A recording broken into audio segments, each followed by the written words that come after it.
The Coin of Heaven by Neville Goddard. Narrated by Anderson Lincoln.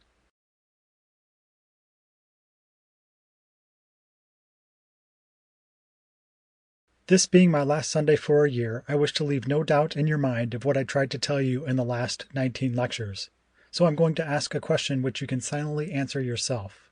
Have you lived this life of yours in such a way that you desire to live it again? Well, if you haven't, you'd better listen very carefully to what I will say this morning. If you have not already started, for I may tell you the next life is this life. When the eye is opened, you will see it. That man, unless he awakes and changes the tracks of this life, he walks them forever. So if you have not lived this life in such a way that you really desire to live it again, you start now to interfere with these tracks and laying new tracks. Let me give you just one simple little vision. These are all true visions of the speaker. Lying on my bed, suddenly the eye opened, the inner eye opened, and I saw a man casually dressed in working clothes walking the sidewalks of a major city. As he came to a hole that was open to receive coal, in fact the coal had just been delivered, he dropped something from his hand, and bending down instead of picking up the thing dropped, he picked up huge hunks of coal that were scattered around the hole, and then my vision relaxed. When I reconcentrated the vision, it was on the early part of that scene of the man walking down the sidewalk. He came to the manhole. He dropped as he had in the previous state.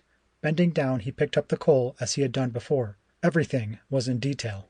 As I saw it for the second time, I said, "Now that scene hasn't changed one iota." My attention again relaxed.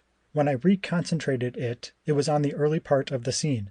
Now I could prophesy for that man. I knew exactly what he would do every moment of time right up to that manhole. He would drop his package and not pick it up, but pick up the coal.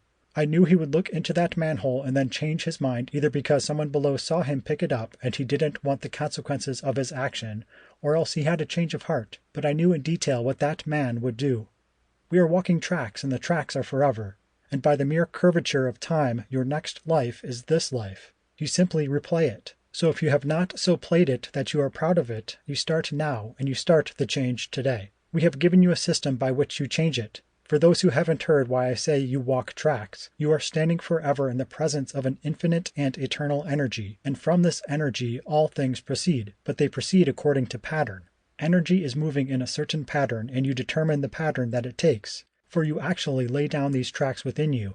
That energy flows over by the use of your inner conversations. This energy, I call it now mind, follows the tracks laid down in a man's own inner talking. So if your inner conversations are not what they should be, I ask you today to start carrying on conversations within yourself from premises of fulfilled ideas. The man you want to be, the woman.